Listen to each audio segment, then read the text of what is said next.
Hi, this is Roger. Thanks for dropping by. It's going to be another sunny day, so all the mounts are going to need watering again. That'll be 3 consecutive days. Well, it's a rod for my own back. I like my mounts. Anyway, couple of requests. And the first request is not that easy to do, because you know what I'm like. If I see something, I like to stop and talk about it, like I'm doing now. So the request was to pan round all the shelves, like a pan around the whole grow room. I mean, this is basically the view from the door. Let's get back a bit. That's the trouble with this camera. There's only so much you can get in one shot. But that's just basically a sort of pan round the view as I come in. But then a more detailed look at each shelf. That's going to be the difficult bit. But we'll see what we can do. It's going to be quick.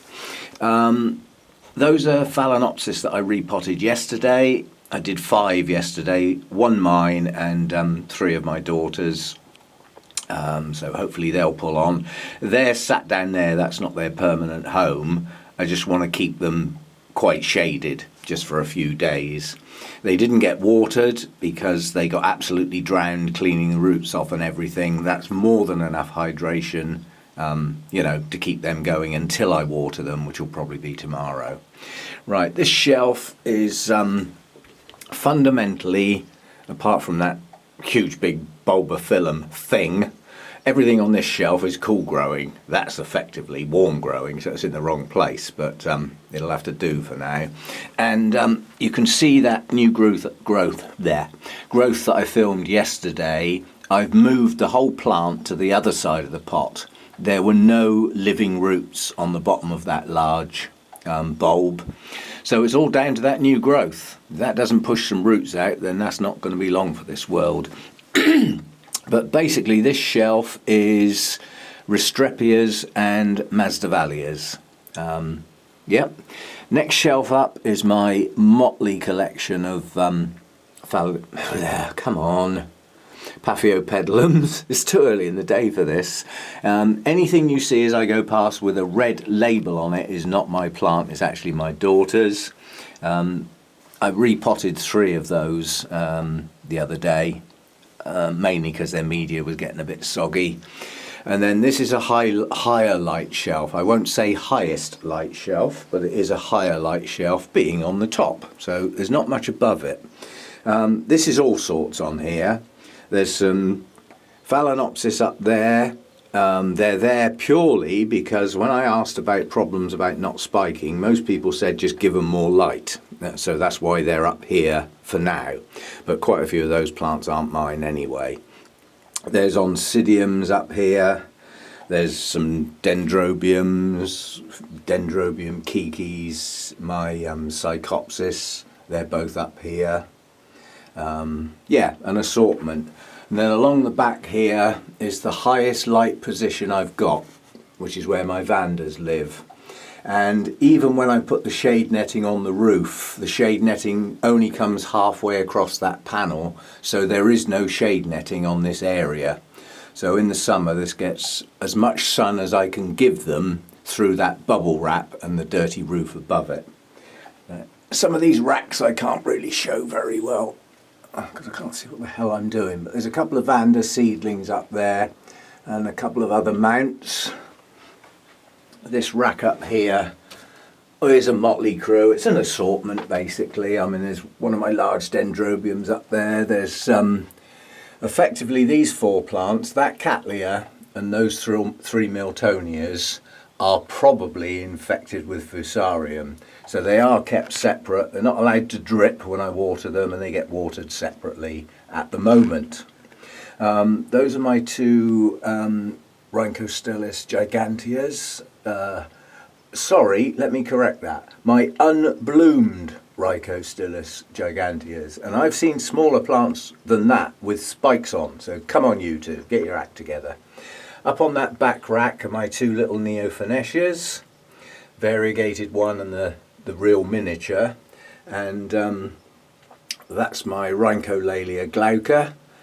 Sorry, correction, my unbloomed Rhyncholalia glauca. Come on! This top shelf here is a right assortment. It's mainly small plants because I have to lean over this shelf to get at that rack at the back, and I don't like knocking things over. Another request in passing. I endearingly called this a ping last time I showed it. And I've got one of those stupid comments on YouTube where in my list of new comments, I have a comment from somebody against a video, but when I go to that video or try and look at that comment, I can't see it anywhere, so I can't answer it. But somebody asked what a ping was because they hadn't come across the name. So there you go. It's a pinguicula, carnivorous plant that dissolves little fungus gnats and things on the leaves. You can see a couple there. Yeah? Okay, so that's that. Right, where are we up to? Right, coming up through the middle then. My Miltoniopsis are down on the lowest shelf possible, and they are right, let's see if I can take the camera, right in the line of fire of that little computer fan that stays on 24/7. So they are constantly being cooled with a gentle fan. This shelf is assorted Phalaenopsis. As I say, red tags are not my plants. This lot up here is mostly bulbophyllums, but there's a couple of Dendrobium kikis, there's an Oncidium twinkle, and all that funny Dendrobium that refuses to grow new canes. It only grows kikis. Silly little thing. Right, down here, that is, come on brain, well it's Rawdon Jester anyway, and it's my only one of those type. This shelf is a bit of all sorts. There's some Coelogenes, there's my old-fashioned Odontoglossums. Again, lower down means lower light because they're shaded from above. There's also my Maxillaria tenuifolia up there, recently repotted, so although that needs high light to bloom, quite honestly, that plant's going to go to somebody else. So I'm not fussed whether it blooms or not, so it's not entitled to a highlight position because I don't need the blooms. There's a few Phalaenopsis hanging there. One's about to bloom. That's green apples. That'll be nice. And then this top shelf is mainly Oncidium types. There's a Dendrobium griffithianum cross there. That's the WTF when it blooms. Or it was last year, the first time it bloomed, because I had never seen anything like that. Yeah, so an assortment up there. There's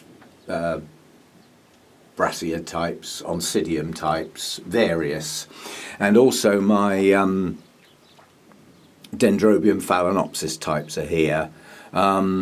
Actively growing now, new canes coming up, and although they need quite bright light, they don't need intense light, not like a lot of Dendrobiums do. Right, now we get to the difficult bit, and some of this I can't film.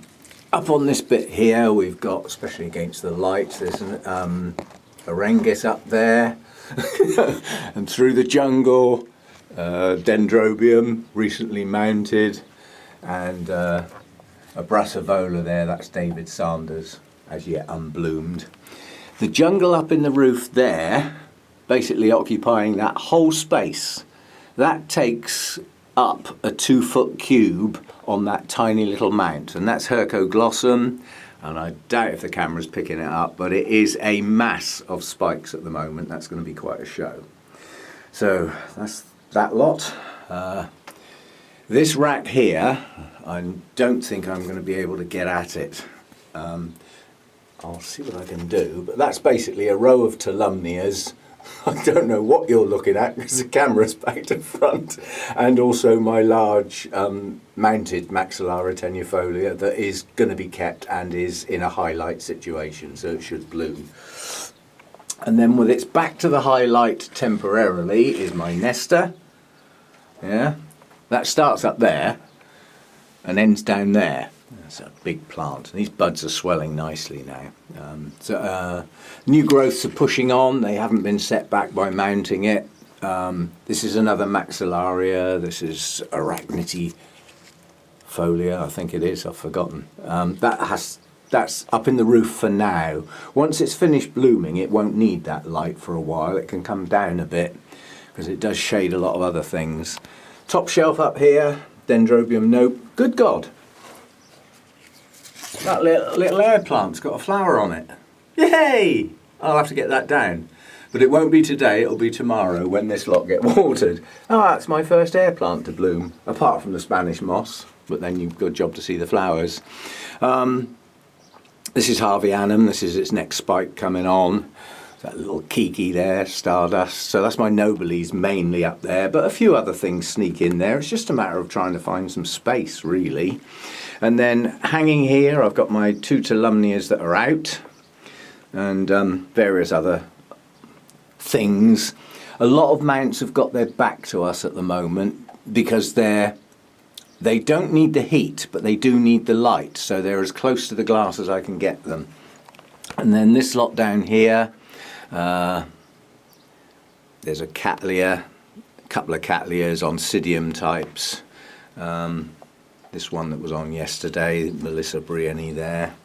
And then right down the bottom here, the inlet fan is over there, and that's now wired in.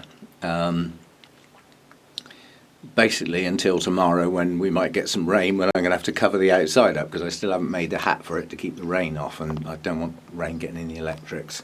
But these are cool growers down here. There's my recently repotted Zygo. What else have we got?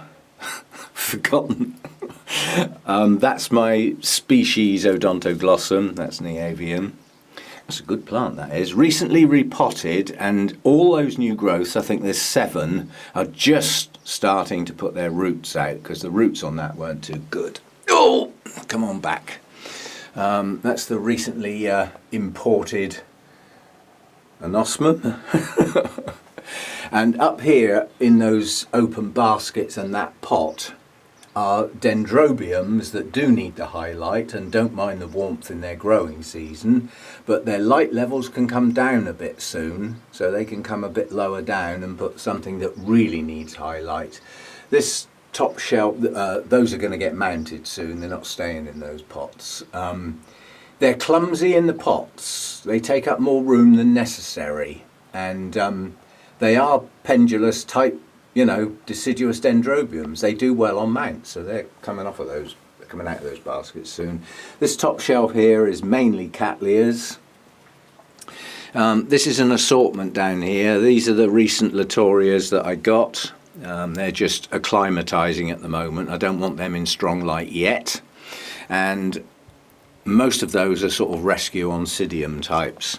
And the 2 shelves there have been cleared off because that new fan don't half blast the air in. You know, there's a difference between moving air and a gentle breeze and a force 8 gale blast, and that is a powerful fan. So I've had to clear those shelves off for now.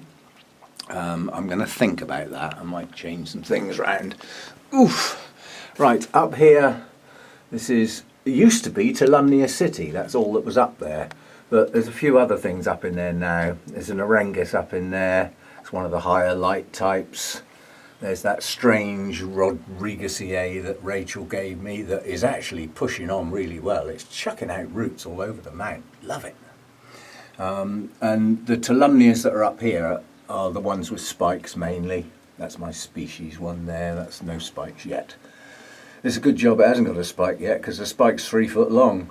I actually got a culture award for that at Malvern last year, and I didn't know I'd been awarded until somebody actually told me because the plant was around the back of the display.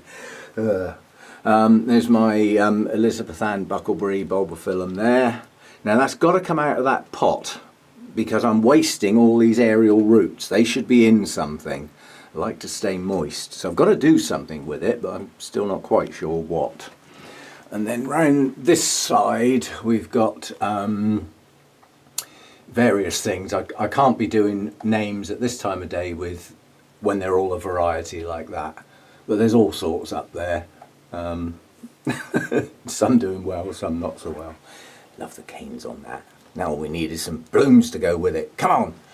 And then on this one up here, there's a couple of my Oncidiums that I recently mounted. There's a Brassia there, with an air plant on the end. And there's my Brassivola nodosa in full bloom at the moment, and my little Orangus fastuosa that's also got two nice little blooms on. So that's on this lot, I forgot this lot. This is an assortment. That's a Dendrobium delacurii, I think it is, and it's only just alive. I'm not sure it's going to make it. Yeah, delacurii. It was bought as a tiny little plant with virtually no roots. It might pull through. I don't know. This has what is this again? This is oh God, come on. Maxillaria sophronitis, not sophronites, sophronitis. Has beautiful little red flowers on. That's a Coelogene, flaccida, I think that one is. No, Fimbriata. Well, I got one letter right. That's a recovering Cattleya. I'm still not absolutely sure whether that actually had Fusarium or not. The plant had all the symptoms, but since it got cleared out of the old media, it's actually putting up new growths here. It's actually produced some white roots with growing tips. Yeah, it's another new growth up in there, and that looks like bugs. You're going to get hit in a minute. There's very few bugs. There's another new growth there. It's decided to put two leaves on that growth. Yeah, I'm not sure it's going to make it, but it's showing signs of recovering. So that's not bad. A couple of new Dendrobiums recently got there. That's the mount I did in the video the other day, little bulbophyllum phyllum. And this monster has got to go. You know, whoever takes this on who's got the space, it is a good plant, and it does this frequently. So if you like making new plants for your friends, this is a good one to get. It's got one up there, one there, one there, one there starting to push roots out. It's also pushing out its own new canes. Tiny one there, another one there, and another one up there just starting its roots. So it's got to go. Takes up far too much space for the type of plant that I'm not too keen on. So that's got to go. It's a Kingianum hybrid. It isn't a pure Kingianum, I'm told, although that's what it was obtained as. Still, okay, so that's it. That's the panoramic view. Kit, those little PC fans, there's 4 at the moment in various places. They just keep the airflow moving 24/7. There's a couple down in under there as well. There's one up there. Those are my 2 foggers. And my other fogger at the moment is on manual. I only bring it in on sunny days. It's not wired in yet, but it will be soon. That's a very important piece of kit when the cat's not using it. And to go with that inlet fan, that's the extractor fan. They come on together. So as the temperature rises beyond what I would class as comfortable for the plants, that thing sucks the hot air out, and the inlet fan sucks in cooler, fresh air from down below. And then there's these 2 large circulating fans. At the moment, that one's on manual, that one's automatic. Okay, so that's it. That's the scan round. That's the where things live, what they are, you know, and that sort of thing. So that's the sort of panoramic view. As I say, it was a request to have a look around the whole place. I can't do names of all the plants in a fast scan round like that. I tend to film plants as changes happen, so spikes, new growths, blooms opening, things like that. They get like a little mini feature, but otherwise they just sit there lurking. Okay, that's that bit. Microclimates. Everything on those 2 wires is now down, dripping because it's been watered. And look at the extra level of light coming through on those plants. And that level of light is a bit too much for those. That's why that other stuff lives up on those wires. It can take the light and help shade these. Yeah? So little microclimates. Light-wise, temperature-wise, they're worth looking out for if you've got a larger space. But while this is down, I did just say that it's a mass of buds. Yeah, it's a mass of buds. practically everywhere you look on this plant there's buds. And they're starting to push on now. You know, the buds are actually forming on the little spikes. There's still new little spikes emerging. You know, so it's going to be a succession. Even on some of these leaved canes, there's spikes pushing out. So this is going to bloom this time over quite a long period with quite a good initial flush. Because if you look, those buds are all going to come out together, along with those, along with those, along with these, and these. They're all going to open roughly at the same time, and then they'll be followed on by the ones that are more in an embryo state, like these. They're only just starting. And then they'll be followed on by the ones that literally have only just pushed out. So I think that's going to be in bloom over a very long period. And we got new growths just starting. Now this may be the first ever plant that I mount on. It depends what the new roots do. Most of them have decided to go aerial, but these were winter roots. These grew in the winter. They're just starting to put green tips out again, so they're going to start to extend now. Now I'm not quite sure what to do with those aerial roots. I mean, this gets watered every day from now on. I haven't done it yet. Yeah, see, I mean, that was absolutely soaked yesterday and it's dry already, so it's got to be a daily thing now. But what I could do is try and lift it off of that little mount, put it on a bigger one, get some of the old moss out from the back, yeah, open it up a bit, and then when I remount it, pull these in and tie them in so that some of them can get into some moss. That way they'll stay hydrated longer. I mean, the trouble is, like with the Tolumnias, I've just absolutely soaked them. On a day like today with the sun out, 2 or 3 hours, they're going to be crispy dry again. You know, like these are from yesterday. Crispy dry. Even this, look. You can hear it. Crispy dry in a day. So that's why it's a daily thing in here. I mean, I was up to 27 degrees in here yesterday for probably about 5 hours. So, yeah, I might put that on a larger mount, more suited to the size of the plant, because that is I took that into the Orchid Society last year and several people came up and said, how the hell does such a tiny little mount and such a tiny little root system support such a big plant? Well, it does. You know, I could say if it's not broke, don't fix it. But it hasn't been broke for several years now without being, you know, having its moss refreshed or having any attention done. This was in the old days when I used to wire plants on with the bonsai wire rather than tie them. But it's done the job. I mean, that, you know, that plant stayed firmly on that mount for quite a few years now. Not quite sure. I think I've had it 3, maybe even 4 years. But it was quite a small plant when I got it. It's grown well. So I just thought I'd show this lot. Blooms to come. And this still, doesn't matter how many new dendrobiums I get, and I've got quite a few that I haven't seen the blooms yet, so I'll reserve judgment. This is still my favourite dendrobium bloom. It still is. Yet to be topped. Coming soon, a little bit of concern about the new anosmum, recent import from the Philippines, so I've cut the oldest cane off. Squeaky clean. So worry not, people, it's fine.